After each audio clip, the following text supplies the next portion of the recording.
Au nombre des annonces fortes faites par le comité de transition pour la restauration des institutions au lendemain du coup de libération du Gabon, l'effectivité de la mise en solde de près de 1000 enseignants.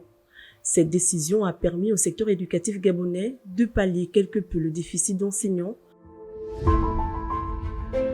même si cela semble encore insuffisant au regard des besoins, surtout dans les matières scientifiques.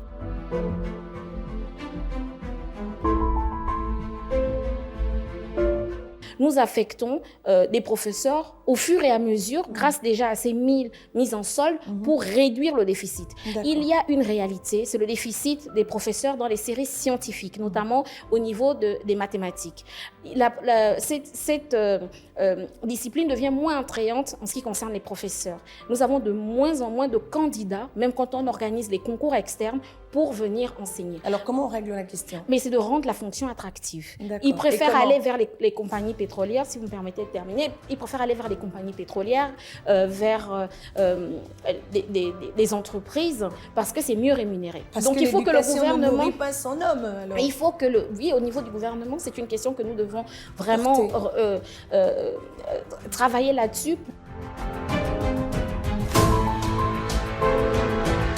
1000 enseignants mis en solde en moins de 3 mois, une avancée non négligeable. Mais en matière d'intégration et de régularisation, beaucoup reste à faire.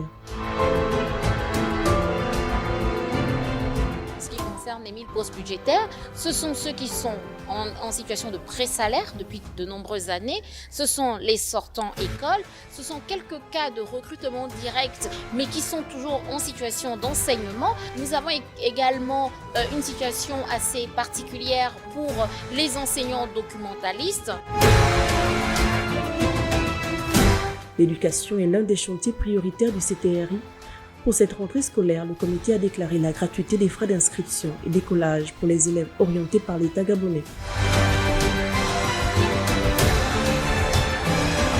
La décision qui a été prise par le président de CTRI, c'est la gratuité des frais d'inscription et de réinscription. Comme je vous le disais, ça concerne les établissements publics. Au niveau du confessionnel, uniquement les enfants qui ont été orientés par l'État. Ça, c'est une chose. Et ces enfants qui sont orientés par l'État vers les confessions religieuses, nous prenons également en charge les frais d'écolage. Si cette mesure a permis d'alléger de nombreux parents d'élèves, elle est venue tout de même mettre à nu les difficultés auxquelles font face les responsables des établissements. Au XXIe siècle, on a des écoles qui ne sont pas fournies en électricité. Dans notre pays, on a des écoles où on cherche les tables bancs, alors qu'on a dit au monde entier que le Gabon a fourni toutes les écoles en table banc et il n'en manquera plus. Mais ce qu'on oublie de dire, c'est qu'un table banc est inconsommable à durée limitée. À l'intérieur du pays, on a remis quelques coups de peinture par ici, mis un peu de dalle par là. Et là encore, je suis même assez gentil quand je parle comme ça. Depuis bientôt une dizaine d'années, l'école publique primaire au Gabon n'a plus jamais reçu de subventions venant de l'État. Depuis 10 ans, les établissements publics du primaire fonctionnent sans budget. Pour le chef du gouvernement, cela s'explique. La décision a été prise de supprimer. C'est en allant visiter les établissements qu'on découvre que un problème se pose. Et je peux vous dire que c'est lorsque nous sommes allés au collège Mandela qu'une des responsables de l'établissement nous a expliqué le problème que vous venez d'évoquer. Bien. On était dans le convoi, le président était devant, etc. Il explique, voilà, nous avons un problème, ce que vous avez supprimé, c'est bien, ça soulage les familles, mais voilà ce que ça couvrait. Ça couvre ça, ça veut dire qu'il faut chercher maintenant un moyen de venir au secours des enseignants pour pouvoir couvrir la dépense qui est toujours là et qui n'est plus couverte par aucune recette.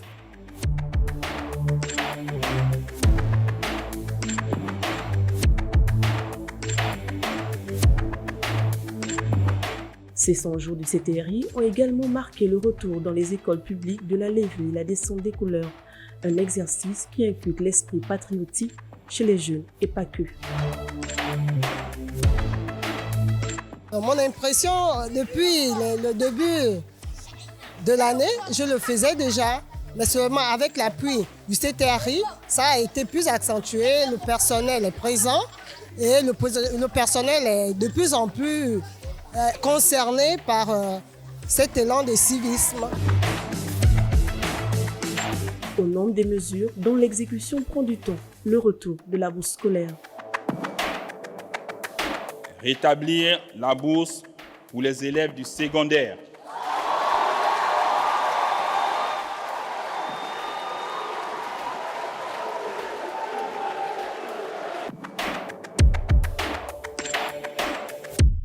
À ce jour, on s'interroge encore sur les critères d'attribution et sur sa répartition. Parmi les chantiers lancés, la construction de l'école publique de Lalala dans le 5e arrondissement de Libreville.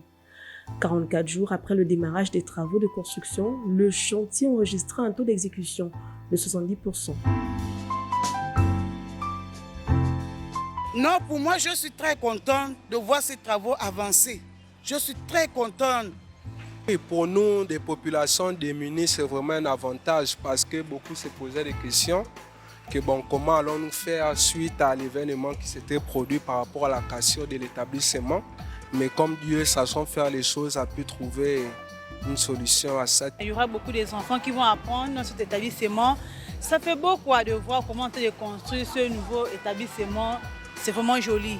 Au fur et à mesure que nous aurons des apprenants, surtout à partir de la classe de 6e, nous avons des besoins en salle de classe. Donc nous devons continuer de construire, nous devons continuer des extensions, nous devons continuer d'acquérir de nouveaux établissements pour désengorger et rapprocher l'école des familles. Nous faisons beaucoup d'efforts justement pour réduire le nombre d'élèves par salle de classe. Il y a des endroits où nous avons des tensions, mais il faut aussi dire que face à la bonne nouvelle de la gratuité des frais d'inscription, il y a un retour massif vers les établissements publics. C'est pour ça que nous retrouvons encore avec des effectifs qui grimpent très vite, pléthoriques.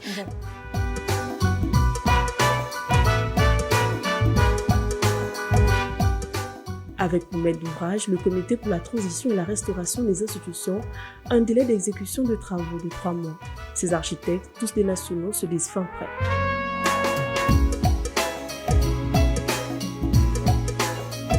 Les 18 salles de classe en construction doivent accueillir chacune 30 élèves. Outre ce projet, le CTRI entrevoit la construction d'un lycée d'excellence et d'un internat pour les 9 prochains mois. Un pragmatisme qui marque un changement de paradigme dans la gestion de la chose publique, avec le souci de la concrétisation des annonces.